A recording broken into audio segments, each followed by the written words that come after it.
enough, I hold you close. It's alright, alright, alright,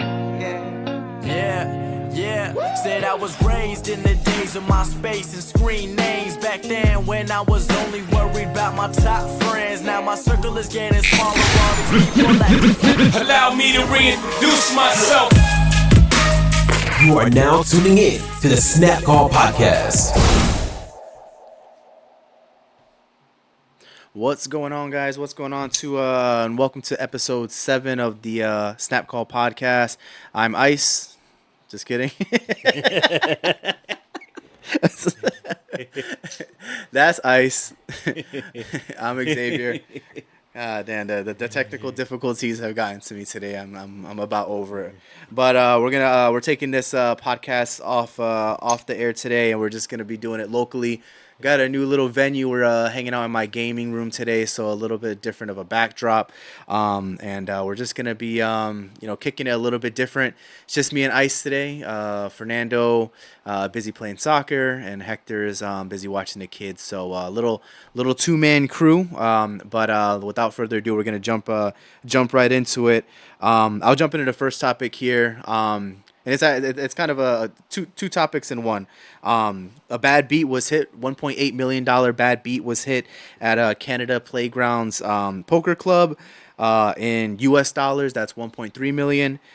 Straight flush versus quads, and just pretty much nastiness. I know back in the day when we used to play, we had the bad beat jackpot here in Florida, and then pretty much all the rooms did away with the bad beat jackpot, and now it's just high hands. So I guess before we go into the high hands versus bad beat jackpot, tell me a little bit about, were you ever close to any bad beats, or what was some of the nastiest beats you've probably seen?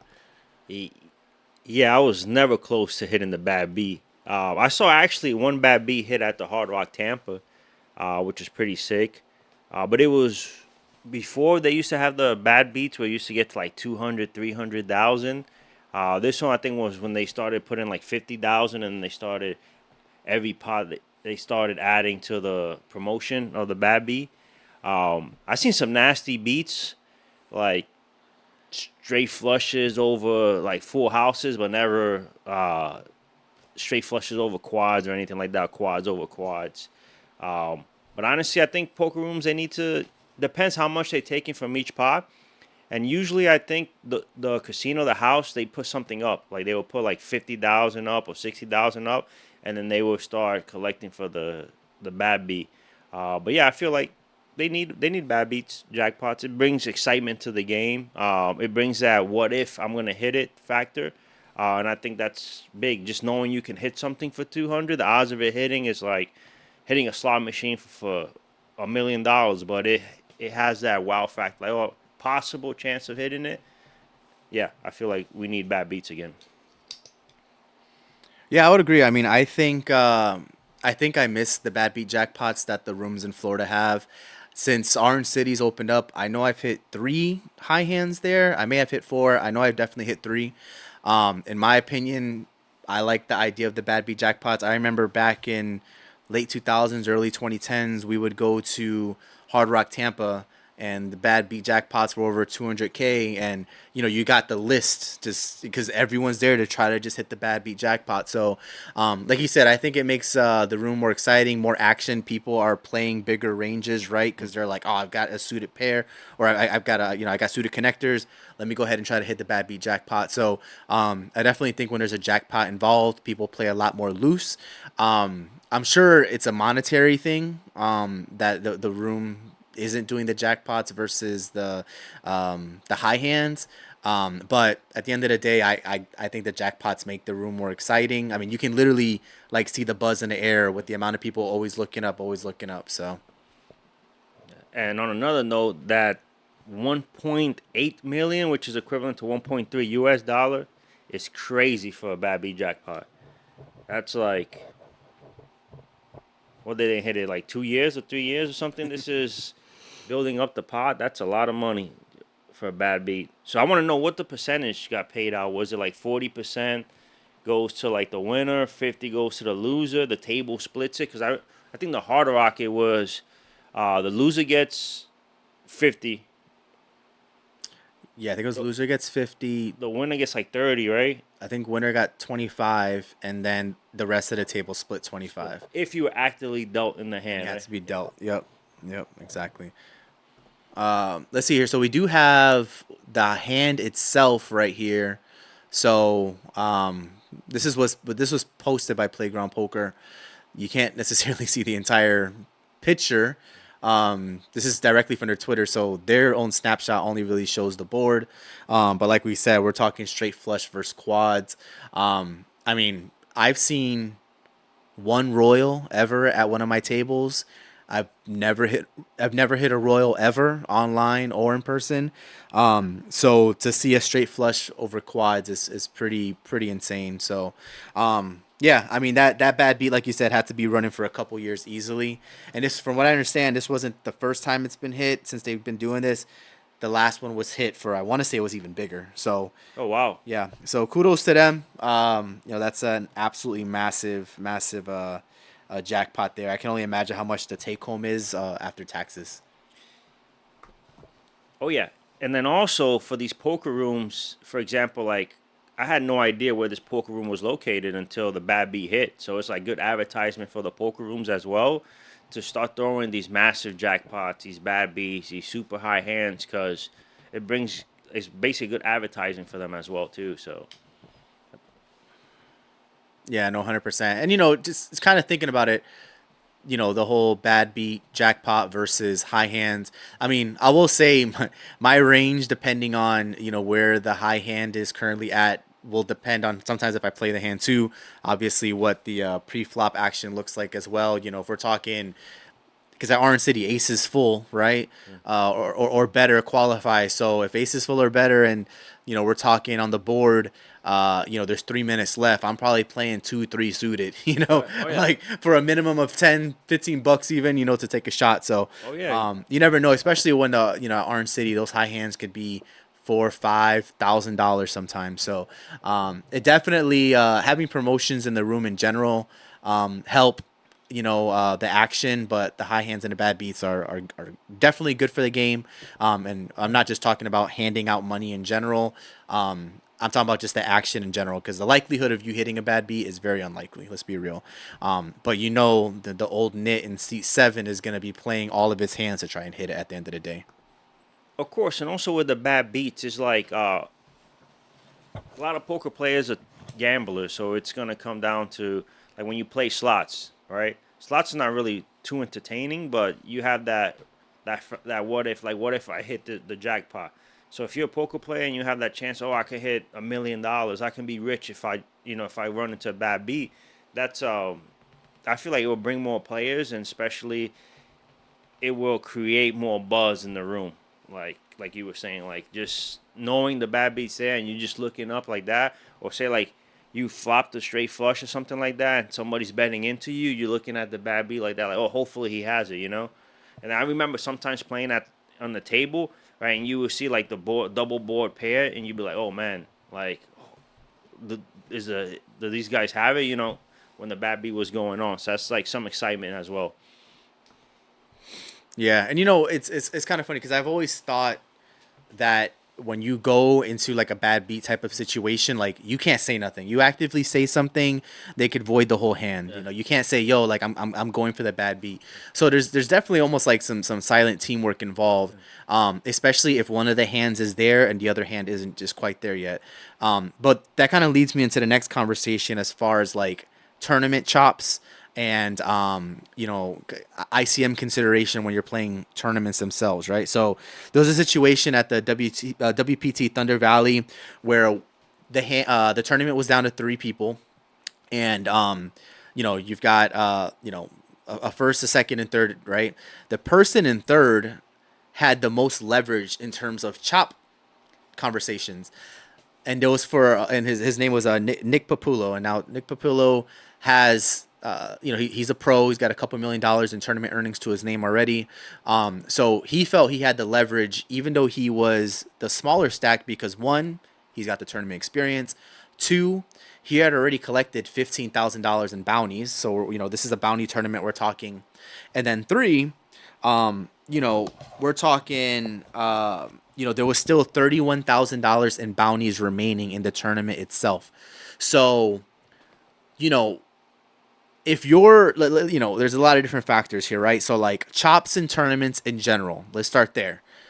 Not even factoring that this is a bounty. What are your thoughts on a chop in a tournament? Are you playing to go the whole way? Are you taking into consideration what the chop looks like, et cetera, et cetera? You know, what are you considering when you're considering a chop in a tournament? Yeah, so if I'm playing a tournament, like the considerations I take as far as chop wise and ICM is obviously my chip stack.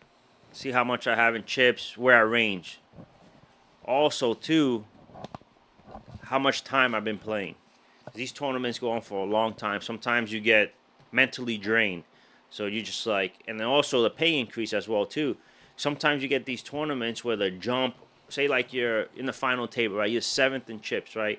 And the jump from 7 to 6 isn't that big of a deal, right? So you're going to try to close the gap as far as like with a chop to see like, hey, okay, I can take a little loss here, but it saves me from playing an additional 4 or 5 hours, you know? But in this case, I felt like, well, Nick, what's his name? Yeah, Nick did not want to chop at all. So in the beginning, he did not want to chop. So he was third in chips. So the guy in first place wanted to chop, and the guy in second place as well, too. So then they asked him again, and then he's like, well, you know, I feel like I'm a better player. I'm one double up away from pretty much being in contention to take over first place, or at least be in a good, like, good standing in chips to try to compete for second or first place. But I just felt like the guy that was in first place was either tired or didn't believe in his skill because he had, was it 3-1 chip lead on him? And, you know, if the guy, I get it, like, or maybe he just wanted, I was thinking this too, maybe he just wanted to just win, like have a first place under his belt. Not necessarily the money because they got money from bounties as well too. But personally, if I was a guy in first place, it's like, okay, I'm leading in chips 3-1. Obviously, you take ICM into consideration, but it's basically under my rules. Like, you know, hey, this is what I give you, you know, as long as it's generous. But I felt like he just didn't believe in his skill. Yeah, no, 100%. I mean, I think that's one of the things that goes like untalked about, right? Like when people think chops, length of play so far, placement, you know, like what is the difference between, you know, first and third, fourth, etc. But one thing I think that people don't talk about is just the fact that like if you're third in chips, it makes most sense for you to do the chop. But if you truly believe you can beat the other guys, like that's some big balls conversation. You know, it's like, no, like I'm not gonna secure another 10,000 by having a conversation. Like I'm gonna play you guys heads up and let's play. So yeah, I think you know, skill set overall is a huge thing. And you know, you see those chops, and you know there's chops that are made all the time in tournaments. They just don't say it out loud because not that it's like looked bad upon, but you know, people don't want to hear that. People want to see you play it out. So typically, like there'll be a chop that's discussed on a break, but then they'll say, you know, hey, we'll chop it, but we'll leave 10,000 on the table and the trophy, and whoever takes that down takes it down. So I mean, I think it's reasonable that Nick did not want to do that, especially when he said, hey, I'm one double up away from being right there. I could beat you guys at the end of the day. Like I'm proven, I'm good to go. So I mean, kudos to him for the fact that he believed in his game alone. So I mean, at the end of the day, what they ended up doing was they did a straight ICM chop. So first, second, and third, they chopped across the board.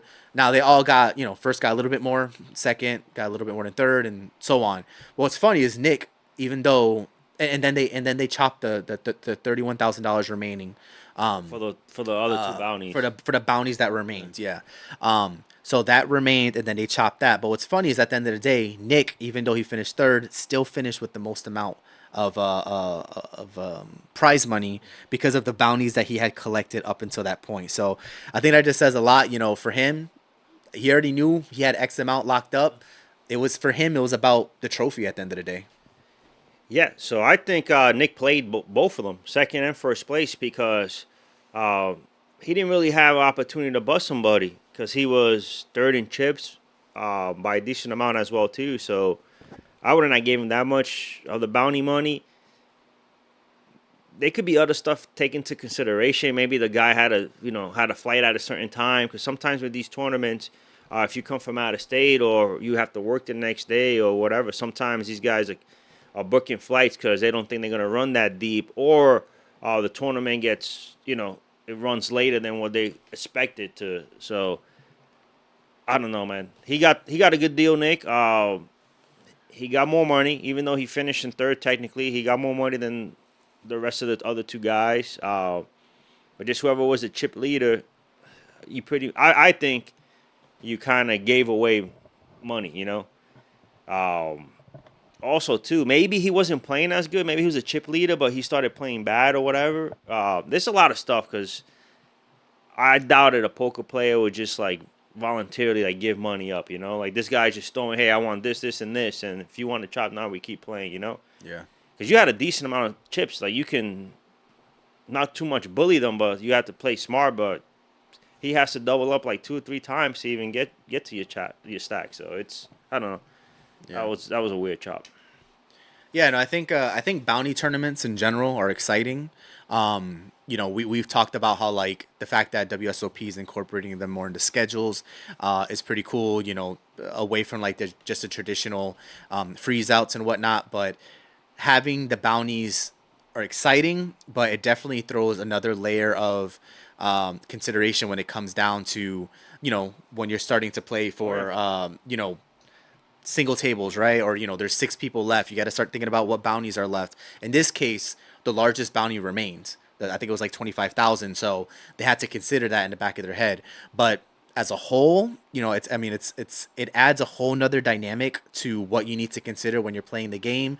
Because at the end of the day, the trophy is nice, but you're looking to secure the most amount of cash in your pocket at the end of the day. Of course, because you have to take into consideration the poker variance, as far as just there's ups and downs in tournaments. So you're definitely going to buy in more than you're going to cash in tournaments. So Nick got a good deal, man. That's all I can say. So, but honestly, maybe the final table was going so slow that these guys were physically drained as far as playing all these hours. So I know on a different type of tournament, but the World Series of Poker main event with the guy from Florida, Tony Miles, how long did that last, heads up? Wow. A long time. So I don't know. Hopefully everybody got what they wanted. And hopefully the guy that was in first didn't just, after he did the chop, he was happy because and then he realized once maybe his friends or somebody said, hey, you got suckered into taking that chop. Hopefully he doesn't regret it. So yeah, 100%. So, staying on the tournament topic, so a lot of you guys that may follow Snap Call, we have one of our buddies, Charlie Campos, who's a poker pro, and he represents Snap Call on the WSOP circuit, Run Good, Poker Series, whatever the case may be. He's out there always grinding. And shout out to Charlie for a 5th place finish that he just had in event number 1 of the Run Good series that's at Best Bet in Jacksonville. Just wanted to take a little bit to talk about Charlie, his play style, what he's been doing, because Charlie has been killing it. A quick highlight of what Charlie's been doing the last year. We're talking, he's already got 7 cashes in 2024. He had 22 cashes in 2023. Now, granted, that's what's on Hendon Mob. Hendon Mob's not always 100% accurate. Sometimes you got to email them, get your name fixed, like when they have my name incorrectly. And, you need to, provide them with those tournament updates and obviously proof. But that may not be every tournament that he's cashed. No, because I know Charlie, he plays a lot of the daily tournaments at his home poker room, Daytona. So a lot of those daily tournaments that he cashes, they don't put it on Hendon Mob. So they just usually put poker series and stuff like that. So, but Charlie's been crushing it. Big ups to Charlie. 7 cashes already in 2024. 2023 was a great year for him too. He took down Matt Berkey heads up, which was big too. No, he's killing it, man. And what I like about Charlie is he plays the stakes that fit 90% of poker players. You know, a lot of poker players get into that. Oh, look at this 10,000, 15, 20,000 event. You know, but he plays the tournaments that grinders play, and he's doing great, which are harder to cash in personally, just because the fields are so big. So big shout out to Charlie and Run Good as well too. They gave us a little shout out. So Yeah, no, definitely. I mean, I real quick, I wanted to chat about Charlie's play style. Charlie, if you ever want to watch someone that knows how to navigate through a tournament, large field, I mean, that's his specialty. You watch Charlie at a table, at a final table. And we've had the opportunity to watch him at a couple final tables now, due to the streaming technology that we have. And Charlie's just a beast. If you didn't know how many chips Charlie had, you would assume that he's the chip leader. He could be third in chips, first in chips. He doesn't change his play style. He allows some of the shorter stacks to work themselves out, but his ability to navigate through tournaments is bar none, really. Watching the Best Bet series, event number 1, and the commentators were just like, someone doubled up through Charlie, and they're like, if there's anyone that knows how to come back, it's Charlie. And you watch his demeanor, you watch his play. He didn't get out of line. He just got unlucky. He just got out kicked in the final hand of the tournament. So I mean, that's how you kind of want to go out, right? Like it is what it is. Someone got lucky on me. You're making all the right moves. So again, like you said, shout out to Charlie. It's been fun to watch him kill it, and represent the Snap Call brand. But definitely looking forward to him doing big things in 2024. yeah. So another thing with Charlie is, as I was watching when he was at the final table at the Daytona Poker Series, and at Run Good here, not only can he navigate through the field, but he has a strong mindset as far as just like not getting out of line, real patient, just knowing, like, obviously everybody knows you have to have cards, you can outplay people here and there, but you still have to have some type of decent hands at the final table. So yeah, he ran a little bit unlucky, but his mindset and the way he plays is actually really strong and really good for tournament poker. And honestly, the last stream, I felt like he was the best player on that table. Not, throwing no shade at nobody else that was at that table, but just watching the hands and stuff like that, you can tell he was more disciplined and actually knew a lot more than what the other people knew. So. Yeah, no, I would agree with that 100%. He looked the most comfortable. He played his hands the best. There was a couple bluffs here and there, but when you think about what that table dynamic looked like, they were playing ABC poker. These guys. I know some of those guys were well achieved poker players. But at the end of the day, none of those guys really impressed me as much as Charlie did. So shout out to Charlie. And hope you keep killing it in 2024, man. Let's see. Switching gears now. Going to the Bruno Mars gambling debt. So it was it was reported that Bruno Mars hold on, let me start that over. Good thing we're not live. So it was reported that Bruno Mars owed $50 million to the MGM Resorts. Bruno Mars has a contract with the MGM Resorts to perform, and he has a residency there. And they were saying that he has a $50 million debt, and now he's only going to be making $1.5 million per night after taxes. So us as people that frequent the casinos and gamble and whatnot, $50 million regardless is a ridiculous amount to fathom. But since then, MGM Resorts has now said that he does not owe that, right? In my belief, where there's smoke, there's fire, right? You don't come out and say that, even if it was just a random source, if there's not true. So, one, what are your thoughts on the overall situation? And two, do you believe that he has some sort of gambling debt and MGM's just protecting him? Yeah, so allegedly everything here. So basically, like you were saying, if people are talking about it, it has to have a little bit of truth to it.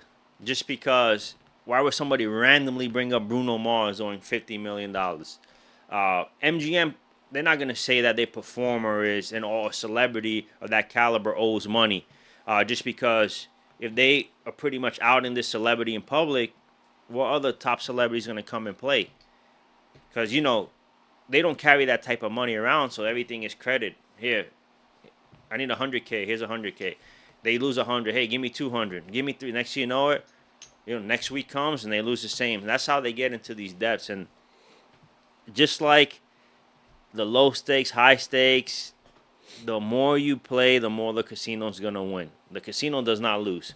No. You can get lucky a day or two here and there, but the casino doesn't lose. So I know there's people on YouTube like that guy Nicky and stuff like that That guy's a clown. like he kills the casino for all this money. That's not.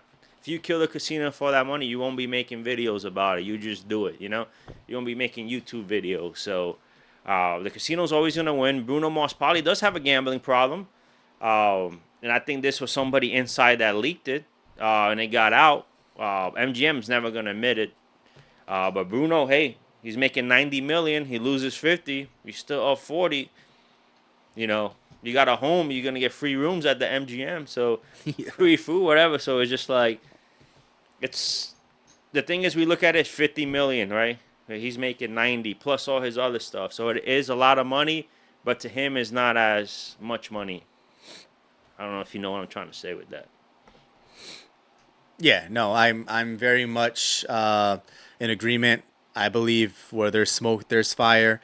Someone probably leaked it, but at the end of the day, I 100% believe Bruno Mars has some sort of gambling debt with MGM. I mean, you got to think about it from like a publicity standpoint too, right? Like your MGM resorts, your goal is to get people to come and watch Bruno Mars perform. And your other goal is to hopefully have those guests that are coming to go and gamble in the casino after, before, during the show, whatever the case may be. So the last thing they want is their main act to be $50 million in debt. So, of course, they're going to deny that all day long. But I don't doubt, Bruno Mars has some sort of gambling debt. They're going to keep it on the low. It may not be 50 million, maybe a couple million, but whatever he's doing, whether it's slots, roulette, blackjack, whatever the case, I think he needs to slow down because, clearly he's racking up some sort of charges there. But I'll tell you one thing, he's racking up the player points. That's one thing he's getting. So good. Kudos to Bruno Mars. The player points got to be crazy with Bruno Mars. He's got comps for days. All right, so let's see. Switching gears here. So we're going from the Bruno Mars gambling debt to Shohei Ohtani. So the cliff notes here, the cliff notes for good old Shohei Pete Rose Ohtani, is that, Shohei's interpreter, his longtime friend, was tapping into his bank account, was betting illegally through a sports book in the state of California where sports gambling is not legal, and basically that triggered a long list of or I should say that triggered an investigation because the person that the sportsbook he was using is under federal investigation right now, and it was to the tune of a couple $1 million missing from Ohtani. How much was it? Over $4 million. $4 million from Ohtani's bank account was missing. So, in general, what are your thoughts on the whole Ohtani situation, and do you think Ohtani is guilty of sports betting or that he knew what was going on? Okay, so I'm gonna break this down. Shohei Ohtani is right now the biggest star in baseball. Pitches, hits, and it's great at both. Signed this massive deal, almost $1 billion deal. He's the face of baseball, right? They are trying to cover Ohtani up. And the reason I say this is the guy's an interpreter. What access does he have to your bank account? I don't know. No interpreter has any access to anybody's bank account. 2, you're talking about $4 million. You don't know $4 million is going from your account? Like, you have to know. Like, what is he? You told him, hey, go buy me a car. He buys a car, and you're like, okay, you assume that was for a car. Like, I don't get it. I think Ohtani dug himself a hole. maybe he got influenced by the interpreter, and maybe the interpreter's like, hey, let me take all the blame. Maybe paid him off. But Major League Baseball is covering this up. He's the biggest star in baseball right now, and I do think he bet on games because there's no way somebody has access to your personal account. And we're not talking about like a side account that, oh yeah, I have $1 million in this. We're talking about his main personal account that I don't know how much he has, but I'm pretty sure he has maybe $100 million in that account. And you telling me that you're gonna let somebody that's an interpreter have access to your account? No, it just like it's smoke. Like Yeah. No, 100%. it's a big cover up. Yeah, there is, in my opinion, at the very least, Otani knew that his translator was using his account to sports bet. Without a doubt, he had to have known. Whether Otani was actively betting, I don't know. If you're asking me, yes, I 100% believe he knew what was going on, and I'm going to go out on a limb and say Otani was betting on sports as well. Like you said, this is the biggest star in Major League Baseball at the moment. He is arguably the biggest star ever for the sport of baseball. He's this generation's Babe Ruth. Generational talent is probably an understatement for him. Yes. And then you're also talking about the fact that he's an international superstar too. So MLB is going to do whatever they need to do to cover his ass no matter what. Now my question is, do you think if he is found guilty, should he be banned from baseball like Pete Rose? I don't think so. He should be banned like P. Rose. I think when P. Rose did it, which he came out with a little video I thought was funny. He was like, I wish I had an interpreter back then, which that had me dying. But just when P. Rose bet on the game, it was back in the day. So now we have all these, like gambling has expanded. So like we have players or like, how can I say, like LeBron James is endorsing this stuff, right? So, and we had football players that bet on game. Calvin Ridley. He got suspended for what, year and a half? So Full year. a full year. He lost his contract. So, maybe suspend him for a year. Possibly void a contract or something like that. But I don't think you should suspend them. A mistake is a mistake. And other sports have already had guys that got caught betting, and the punishment was a year. And you can't take you can't take Otani out the game for the fans. Yeah, I would agree. I mean, it's tough because Pete Rose at the time was one of the greatest hitters ever in Major League Baseball, and they hit him with the lifetime ban. Obviously, I think I speak for most baseball fans when I say the lifetime ban should have been revoked a long time ago. Like let's be real. Take the lifetime ban off Pete Rose. He's done his time.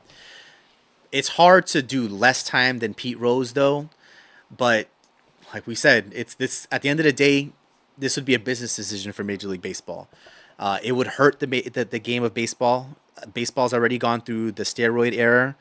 Now they're going to be going through a gambling time period, and that's going to hurt the sport in my opinion. I hope it's not true because he's really good for the game of baseball. But at the end of the day, we're probably never going to get the full story, which sucks because we deserve to know the full story, right? But that just leads into a whole nother conversation about sports betting in general, right? Like I had read someone say they felt like sports betting was going to be like the next epidemic in the States. And I think that's a little dramatic because it's not like a hardcore drug, but honestly, it's kind of crazy when you think about it. It's definitely infiltrated sports as a whole. And I mean, not just the fan base, the players. You mentioned LeBron James has a sports betting deal, right? Stephen A. Smith is over here repping ESPN Bet. I don't know if you saw today, a Toronto Raptors basketball player got taken on or put on like the non-exempt playing list because he's allegedly bet the unders on one of his games. I think it was like $500,000 worth of action on himself, and he took himself out of the game for an injury. So Oh yeah, I saw that. I saw that. Yeah. So it's like it's infiltrating, and we haven't seen like real concrete evidence of players literally throwing just yet. But between Calvin Ridley, the Raptors player, potentially Otani, and who knows? Otani may have not bet on Major League Baseball. He could have been betting on something else, but it was an illegal sports book nonetheless. So It's just interesting, how is this like what do sports do? What do sports organizations do now to protect themselves and the brand? So, if Otani was betting on his team to lose and he was starting in the game, Yeah. then I think you should suspend them indefinitely. And the reason I'm saying that is because you're taking the integrity of the game out. But if he was betting on himself to win, I don't see that as a bad idea, because it's like he's giving it probably more effort. He's giving these fans what they deserve. If he's betting on inside stuff, like stuff that, like, hey, I know this guy is out, let me take the under or something like that. Oh, this guy is not going to have a good outing. He's going to show the problem, whatever. Then that's stuff like that. But if he's betting on hockey, basketball, other sports, football, like, there should be no discipline at all, because he's not actively influencing the game. Yeah. What I do think, and this is outside another topic besides Otani, is like NBA, MLB, NFL, they need to do investigation on the refs. Sometimes I watch these games, basketball, NFL, they make some calls that I'm not saying they're influencing the game or the score, but the calls have a big part of the over-under or the team winning and stuff like that, and it kind of sometimes feels intentional. And the NFL, NBA, Major League Baseball, they can't really defend the umpires. I know they want to, but in NBA we had that, what's that guy's name? Donahue, whatever. Yep. That he was caught betting on games. He was working with the mafia too. Yeah, and he was working with the mafia. This is the NBA ref, So it's just like it happened before, so they can't tell us that it's not happening now. Especially now, it's more like he can get a family member that doesn't carry his name, or like a friend, like, hey, bet $10 in here, and they're not gonna flag the $10, but he's influencing the game. Obviously, that Raptor player, $500,000 is a lot of money. So he was just dumb for doing that. Calvin Ridley was dumb too for putting it under his name. Yeah. So yeah. It blows my mind, right? Like, these players have all this access to money. They could probably spend and bet in a dozen more ways than we can, right? Yeah. They have these large networks of people. They can easily hand someone $10K and be like, yo, put the under on, put it cash. Don't be putting it through an app like an idiot. And they still do it. Like, the paper trail is one thing, but these dudes are doing it electronically. They're just asking to get caught. Yeah. I'm glad you mentioned the umpire situation, because when I think about, like, what do these sports need to do, these sports organizations need to do in order to protect themselves and their brand, I think it starts with the officiating. Number one. You've got the NBA refs are crooked. That's been proven in the past. You look at some of these MLB umpires. You look at someone like Angel Hernandez, who's just absolutely atrocious. You look at the NFL. All I could think about is that pass interference call that didn't go the Saints' way in the playoffs years ago. Like, these are the things that these sports organizations need to look at and say, okay, let's do an audit. Let's clean house. Where do we start? Starts with the officiating at the end of the day, and then it goes from there, because the one set of people that keep the integrity of the game in place is the officials on the field, and then it's the players. Yeah. And it sucks, but I feel like if you want to be a umpire, ref, in any professional sports, at least major sports, baseball, football, basketball, hockey, soccer, I feel like you have to kind of have that work for the government type of stuff. Have like your company phone tracked and stuff like that. And I know it's like invasion of privacy, but that's the only way I feel like you can keep like the game, like keep the dignity of the game. Because just by watching the game, you can tell like, hey, this guy missed like that Saints play. That was an obvious pass interference. And we're talking about Saints going to the Super Bowl. So that's, I don't know.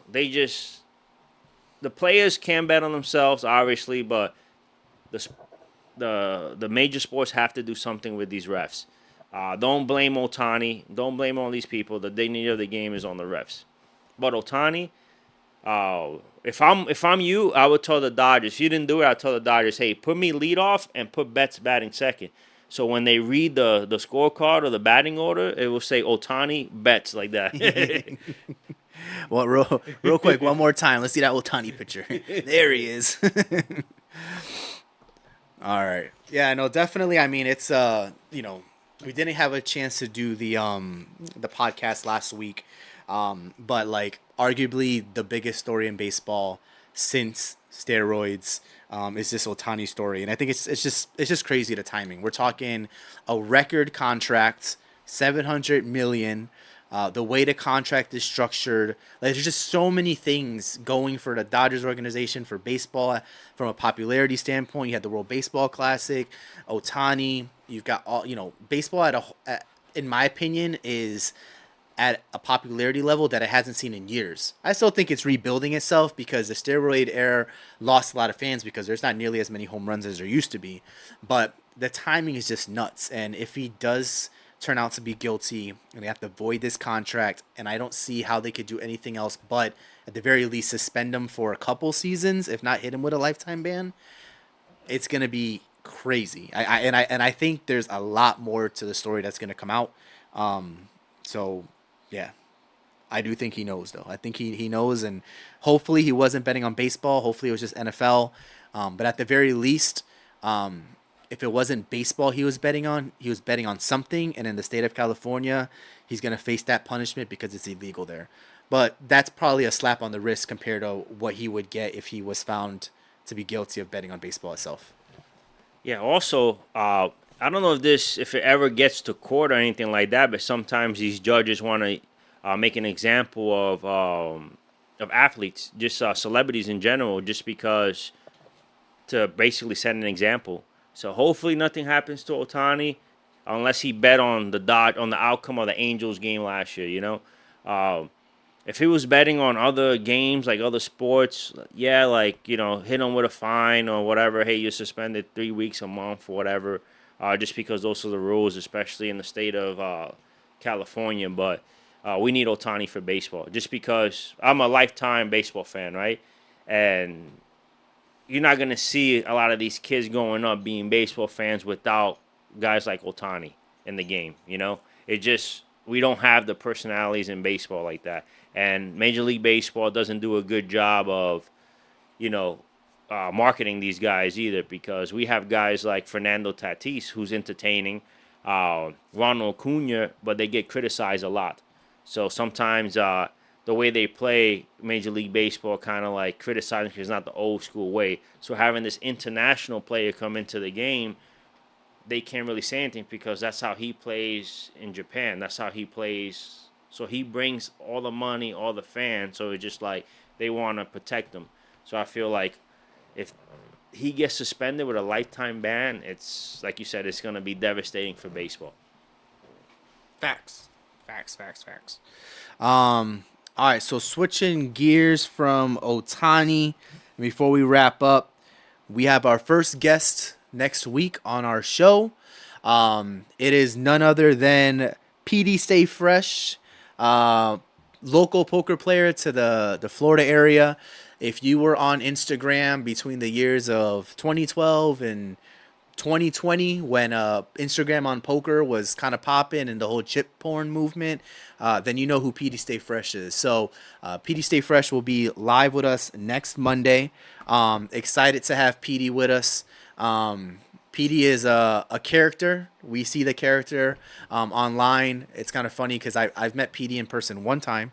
And I know we've all kind of known who he is for so long, and we're finally actually like getting together to chat with him. So it's going to be fun to chat about, poker, growing up in Florida, WSOP. He's a flight attendant, so he plays in a lot of different rooms all the time. So I'm excited to have him here. What are you most excited to talk with PD about? Yeah, so PD's like, what do you call those OGs on Instagram as far as like just being just repping poker in general.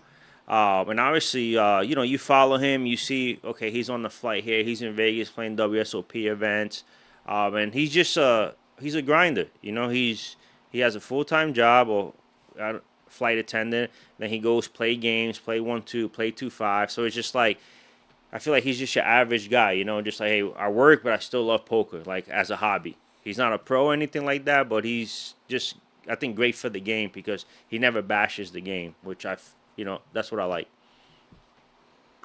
Yeah, no, excited to have Petey. So he'll be with us April 1st. April 8th, we're actually going to have another guest speaker, and then April 15th, we'll have a third guest speaker. So we're going to have back-to-back-to-back weeks of guest speakers. One will be in studio, but potentially two, and then the other one will be done via video. So really excited to bring that to you guys. It'll be a different type of content, different type of conversations that we'll be able to have with y'all. And just to kind of wrap up, today's show, definitely be on the lookout for those guest speakers starting next week. TikTok, YouTube, Instagram, you name it. Follow us on all platforms. We're being as active as possible on all platforms to give you guys as much content as possible.